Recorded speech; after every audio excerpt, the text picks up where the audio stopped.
Okay. It takes years to have this kind of number.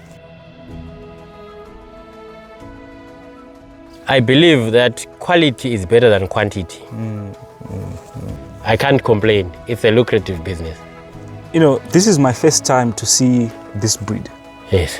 And my question is, why is it that a lot of people in Zimbabwe are not doing this breed?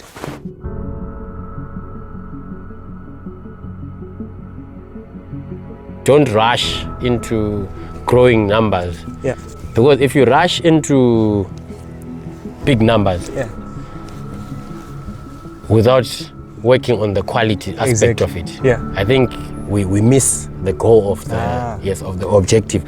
But if we work on quality and taking it slowly, taking it easy, we have our whole lives ahead of us. Yes, this is an inheritable business. Then you have to be good with numbers. Because everything needs to be detailed. You need to see your cost and your profit. Yeah.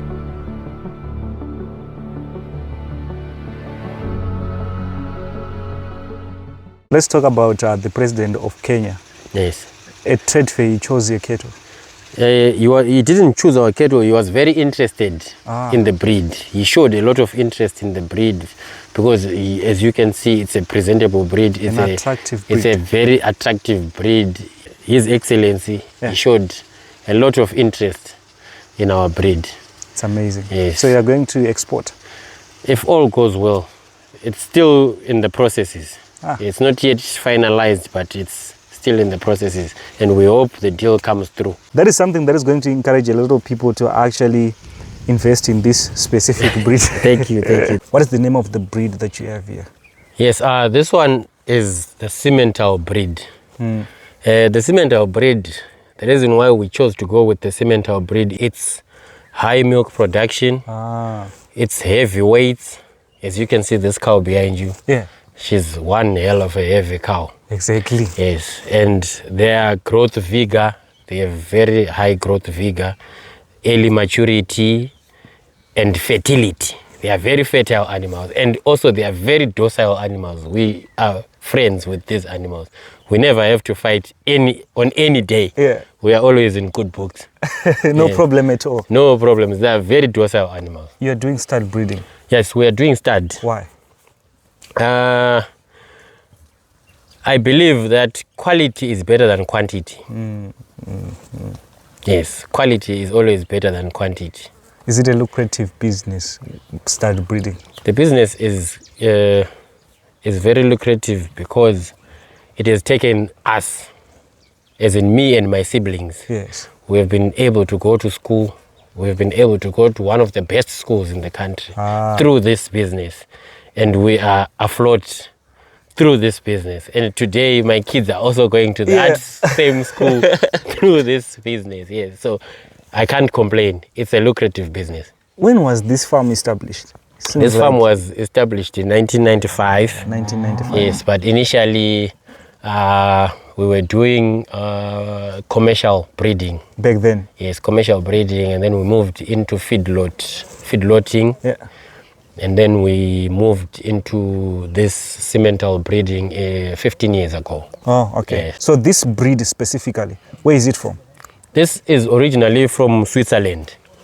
Okay. Yes, it's a European breed, originally from Switzerland, but it was imported into Africa in around 1890. Okay. So it has adapted very well. And for your own information, the oldest breed of Simmental is in the oldest head of Simmental is in the Namibian desert. Really? Yes, that's where they landed first, in the Namibian desert, before they spread into South Africa, Botswana, and coming all the way into Zimbabwe. Why is it that a lot of people in Zimbabwe are not doing this breed? It's not yet very popular. What I believe is it was popular pre-land reform. It was very popular within the white commercial farms.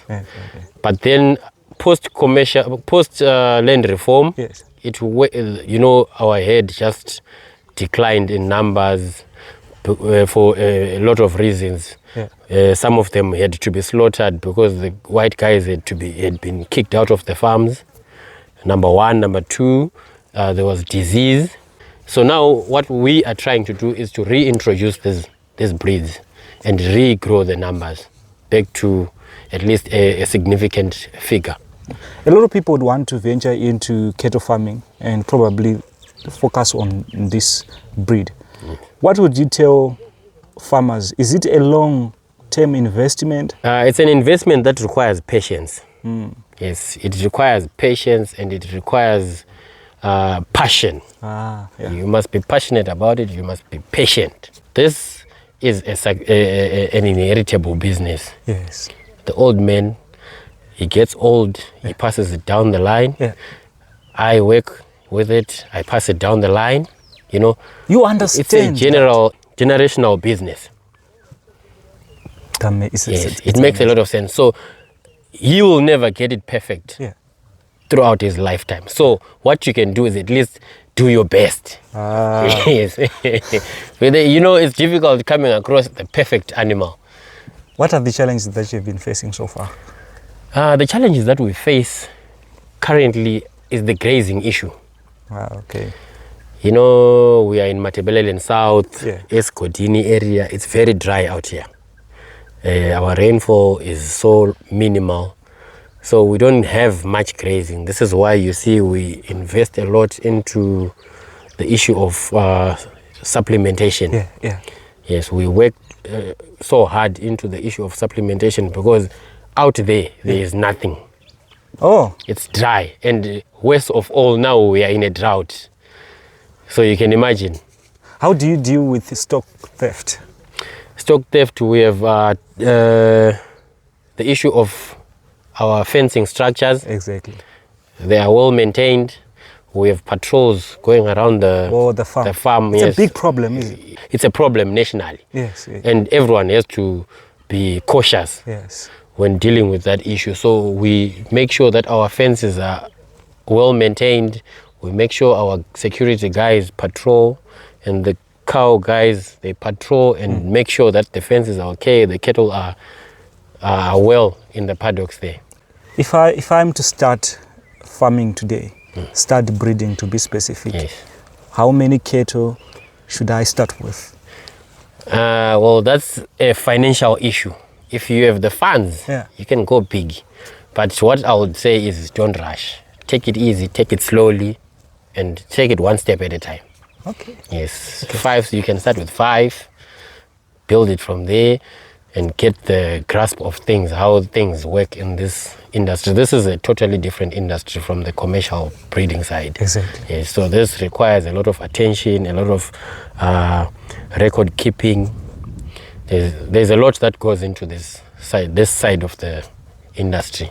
Is there such a thing as the best breed when it comes to start breeding? Not really. It's not about saying that there's a better breed or the best breed. It's all about preference, what the farmer wants. When it comes to farming, it's passion. You don't just engage into farming just because the next person is doing it. It's all about what you love. So you can have the Simmental, that's the one that we have here. You can have the Brahman, you can have the Koni. There's so much more. Breed in a breed, it has its way of being kept. So does your finance allow you to keep a certain breed? Does the environment, is the environment user friendly? And your management, how good is your management? Everything is all about management. So if you choose a breed that you cannot manage, it will look like you're a failure. You get it? So here, these are our babies. We've bonded with this breed, and I don't think we want anything other than that. So when I'm doing stud breeding, am I supposed to focus on one breed? Or it's possible to focus on 2 or 3 breeds? Is it possible? Yeah, it's possible to focus on 2 or 3 breeds because, you know, market demands, they differ from time to time. Okay. On one end, you might find that for the farmers that you are breeding for, they are interested in a certain breed. Okay. And then the other time, they are interested in another breed. But having maybe 2 concurrent breeds running, when you're running 2 stud breeds, it's always an advantage to you, because now you can get customers from both ends. If you want, say you have this Simmental and you have a Simbra, so you might get inquiries for a Simbra, you might get inquiries for a Simmental. Then you have to be a problem solver. like now we're facing drought. Yes. So how are you going to cushion yourself during drought? How are you going to handle your cattle? How are you going to survive? Then you need to have a solution. Like It's we're very doing important. silage. Yeah. We've got silage, we've got winter oats. Then others, they do the hay bales. So be a problem solver. Don't give up just because, no, it's drought. This year I'm not going to do it. Yeah. I don't have money. It's not enough. No, come on, farmers. Patience. Is it easy to work with family or it's hard? To work with family, Yeah. it's all about communication. Okay. So if you've got the same mentality of saying, I want to be heard, you can't win. In a conversation, it's a two-way street. So when it's family, it's also a two-way street. You have to listen to the other, and then you say what you have to say. Then we put the points together, and then we come up with a solution. If you focus on one person, what if your point is not strong enough to fight whatever we were dealing with at a certain point? So I can say something that's valid, then we'll take it from there. If we have to use both solutions, it's a win-win. It's amazing. So if it's the first time watching my videos, I'm kindly asking if you could subscribe. Look at how they are disciplined when they are eating. I wish people could be this disciplined when they're eating. And it's really amazing how a lot of people are doing stud breeding, because it's not about quantity, it's about quality, is it? I've been told that when you are doing stud breeding, don't start with large numbers. You have to go through the process, the experience. It's necessary. So I've noticed that you are doing cabbage. We are not getting money every day from our cattle. Yeah, exactly. So while we are not getting money from our cattle, we need some extra cash for other. So this is where we get our extra cash from these cash crops that we are growing. We do a bit of cabbage, a bit of tomatoes, green peppers, butternuts, carrots. So this keeps us be able to buy some bread, the little stuff for the house, for our consumption. This is where we get the money from. What am I seeing? At first I thought it was wheat, but it's not. No, it's not wheat. Yeah. What happens is, like I mentioned, that we are in a very dry area. Yeah, exactly. Our rainfall is not the best. Yeah. And our pastures are not the best. So what we do is we try to grow pastures throughout the year if we can. With the little water that we have, we'll try and develop pastures. And this is one of our winter pasture. This is oats. Okay. Those oats that for porridge. Oh. These are the same oats that we have planted here, but we will harvest these after 6 to 8 weeks and start to feed them green to the cattle. So over and over again, you'll be planting them here for the cattle? Every winter we'll plant winter oats, we'll rotate the fields, but every winter we'll have some oats planted for our livestock. So this is oats mixed with ryegrass. Yes, so we just broadcast it. After broadcasting on top of the surface, and then we just pull a light tree branch to give it a light covering for seed soil contact, and then we irrigate. So every now and again we keep irrigating to encourage germination. So we irrigate every day for the first 7 days to encourage germination. Here, this is where our food reserves are stored, here at Piano, for all our cattle. Okay. We don't buy any stock feed. You don't? No, we don't buy. We are self-sufficient here on the farm. We make our own stock feed. So what you are seeing here is our preparation for winter. We made this last year. Last year? Yes, in preparation for this particular winter that we are getting into. We are already into it. As you can see, we've already started feeding this. This is ammonified hay. We took some grass, we took some wheat straws. These are wheat straws that you see. Okay, okay. After they had harvested the wheat, the residues that was left, we baled it, we brought it here. This pit is silage pit. Okay. When I'm talking about silage, isn't you remember on that end we were using the dry stuff? Exactly. In this one now we are using the green stuff. Only green? The green stuff. Maize, green maize, green leb beans. Yeah. You saw the beans. Green sorghum. Yeah. So this is what we milled from all these fields that you see on the farm.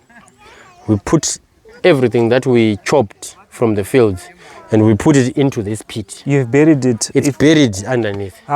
When are you going to use it? Once we finish with that pit, now we can move on to this one. That will probably take 8 months. Is it? This is enough to last us until the next rains. So we like I said, we don't have to buy any feed. We are self-sufficient.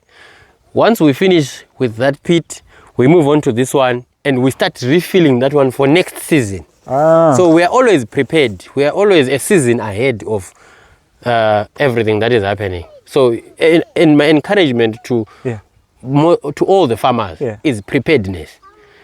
Always be prepared because the winter is always coming. Every year we have winters. Every year those winters are tough on our animals. So the only way we can beat the winters is by being prepared sufficiently. Nutritionally, we've got to be prepared. If you can't prepare like this, then the winter is going to be hard on you. It means you have to fork out money and go and buy feed in town. But if you are self-sufficient, you bring down your costs. I understand. Yes. So the process of making silage is the same process as making that ammoniated hay. Okay. The deal is always about removing the air. Yeah. So we grow our maize in the fields. We chop it when it's now ready to sell as green mealies. Yeah. We chop everything, including the cobs. But I know most of us, we are, you know, that idea doesn't go down well with us. Exactly. Of chopping everything, including the cobs. Yeah, exactly. So you can sell off the cobs and remain with the stalks. Chop, put it in your pit, compact, you know, add your minerals, the minerals. You add those minerals to your silage. You add your plastic. What are the tires for? The tires are for compaction. The tires and the soil, they help us compact. If there's any extra air that's been left out during compaction, it's going to be removed by these tires.